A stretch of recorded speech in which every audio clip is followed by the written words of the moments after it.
चलिए बच्चों, question number 5 के बाद एक और क्वेश्चन आज मुझे आपको गिनवाना है, वो है क्वेश्चन नंबर 6। क्वेश्चन नंबर 6 के अंदर आप एक छोटी सी नई सी बात सीखने वाले हो, तो उसके ऊपर प्लीज ध्यान देना। यहाँ पे हमें इक्विवेलेंट एनुअल एनपीवी का कंसेप्ट लगाना है, राइट। देखिए इस सवाल में क्या नया आने वाला है उसके ऊपर फोकस कर दीजिएगा। A company is required to choose between two machines A and B. The two machines are designed differently but have identical capacity and do exactly the same job. Machine A cost rupees 6 lakh and will last for 3 years while it cost 1,20,000 per year to run. यानी अगर आप machine ए को खरीदते हो तो वो आपको 6 लाख का पड़ेगा, वो 3 साल तक रहेगा और उसको जो चलाने का खर्चा है वो खर्चा है 1,20,000 पर ईयर टू रन, ये खर्चा लगेगा।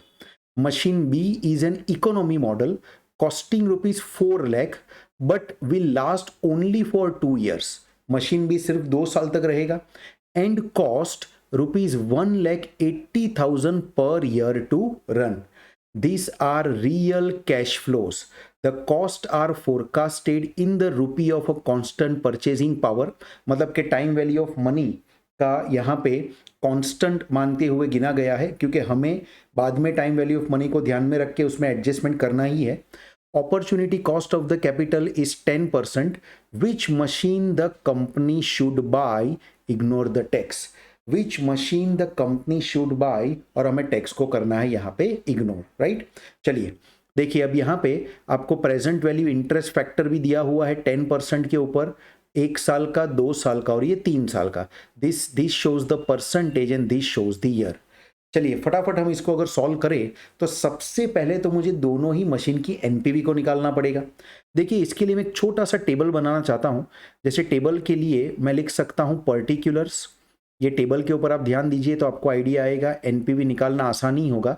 फिर हमें यहाँ पे मशीन ए को लिखना है और यहाँ पे मशीन बी को लिखना है, राइट। चलिए सबसे पहले तो मैं लिखना चाहता हूँ कि इसमें एक्सपेंडिचर हर साल का कितना होने वाला है। तो expenses right to run the machine या एक्सपेंसेस टू रन, लेकिन मैं इसको लिख दूंगा पर एनम। अब देखना यहाँ पे सभी की सभी चीज़ यहाँ पे मुझे लगता है कि नेगेटिव ही है, राइट। एक्सपेंसेस, इनकम के बारे में कहीं कुछ बोला नहीं है, तो मुझे सभी चीज़ों को एक बार नेगेटिव रखना पड़ेगा। तो पहली मशीन जो थी वो 1,20,000 पर ईयर टू रन ले रही है, राइट, ओके। और दूसरी जो मशीन थी उसका जो रनिंग कॉस्ट है वो है 1,80,000 per year to run, 1,80,000 per year to run. ये कैश फ्लो तो दे दिए, लेकिन ये जो है वो 5 साल के लिए है। दोनों मशीन की लाइफ अगर देखूं, एक मशीन की अगर लाइफ में लिखूं तो एक मशीन की लाइफ हमें दी गई है 3 ईयर्स, एक्चुअली 5 साल किसी की भी नहीं है, और दूसरे की दी गई है सिर्फ 2 ईयर्स। अब मुझे ये जो एक्सपेंडिचर होगा जो हर साल बाहर जाएगा, this is a cash outflow, उसका डिस्काउंटेड कैश आउटफ्लो भी तो निकालना पड़ेगा। और डिस्काउंटेड कैश आउटफ्लो निकालने के लिए मुझे यहाँ पे क्यूम्यूलेटिव डिस्काउंट फैक्टर लिखना पड़ेगा।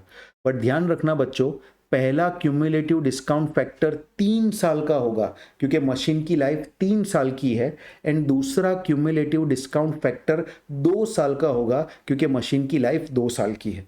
तो अगर मैं 3 साल का डिस्काउंट फैक्टर ऐड करूं तो 0.9091, देखिए 3 साल के लिए मुझे ये पहला भी लेना पड़ेगा, ये दूसरा भी लेना पड़ेगा और ये तीसरा भी लेना पड़ेगा।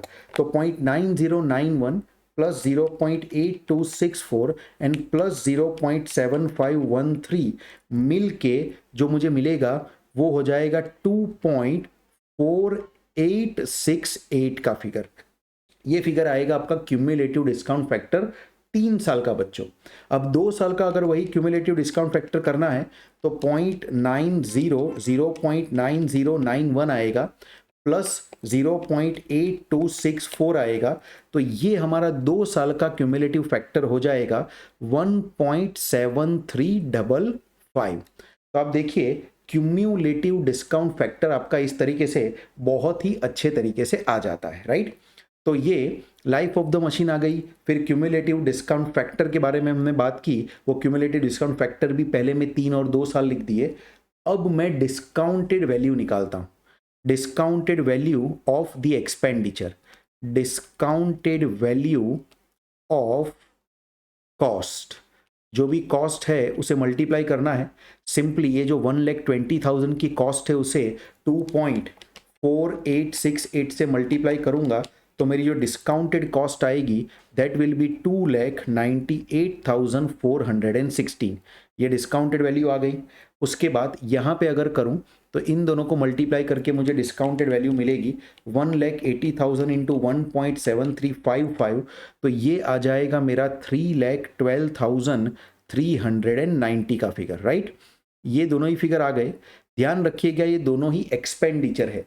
इस सवाल में इस मशीन से होने वाली किसी भी इनकम के बारे में कुछ बोला नहीं है, क्योंकि एक्चुअली किसी भी तरह की कोई इनकम है ही नहीं, किसी भी तरह की कोई इनकम है ही नहीं। तो देखिए डिस्काउंटेड वैल्यू आ गई।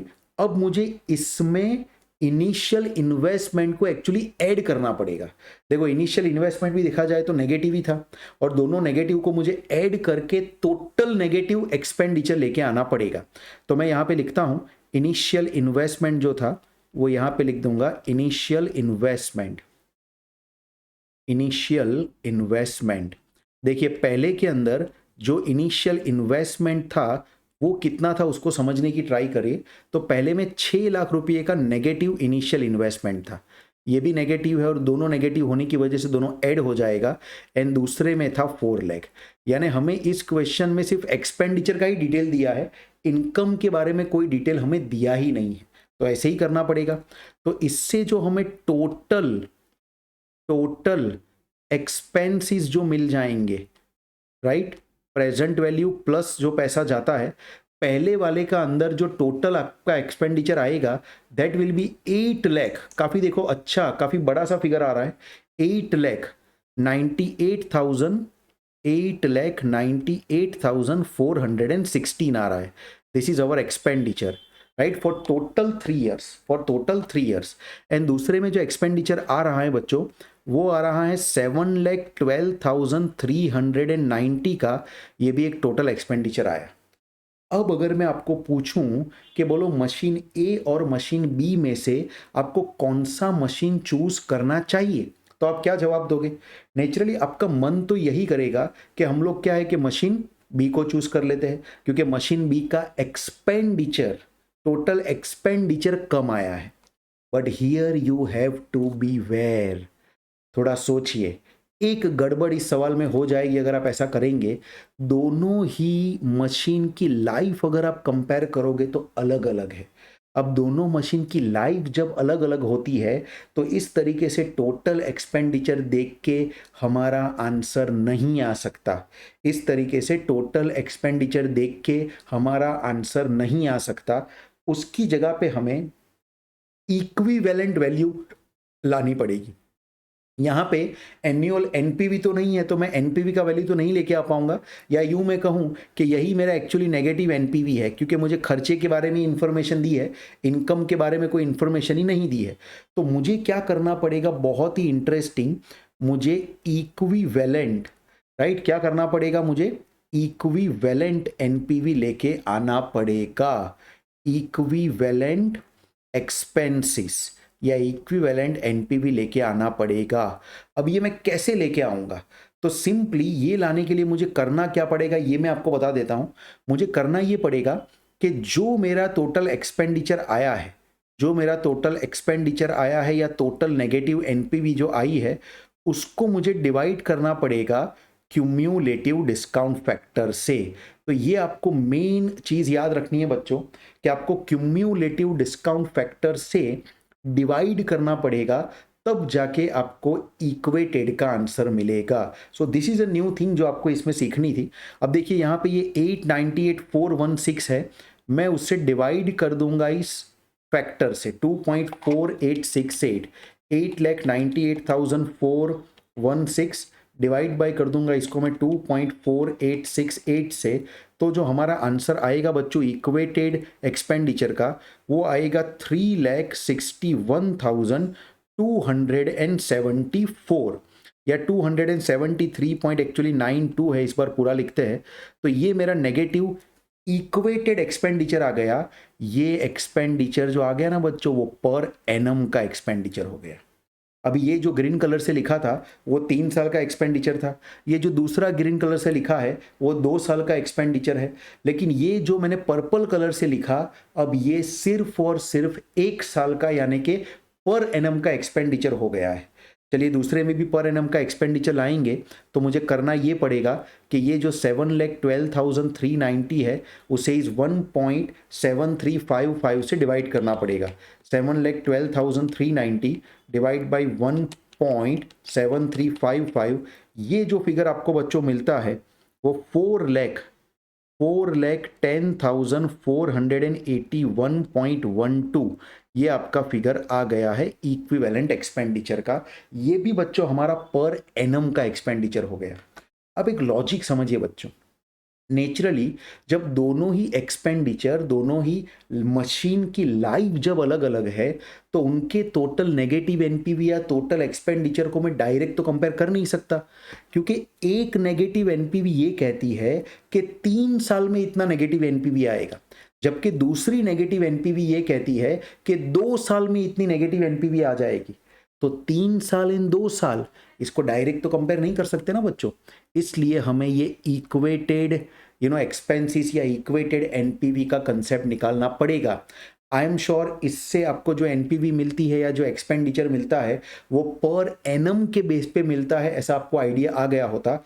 चलो अब कंपेयर करते हैं कि बोलो मशीन ए में इक्वेटेड खर्चा है या मशीन बी में इक्वेटेड खर्चा है। अब चेक करके देखो, मशीन ए में इक्वेटेड खर्चा ज्यादा आया है कि मशीन बी में इक्वेटेड खर्चा ज्यादा आया है। आप देखेंगे तो मशीन बी के अंदर इक्वेटेड एक्सपेंडिचर ज्यादा है, यानी कि मशीन बी आपके लिए और महंगा है।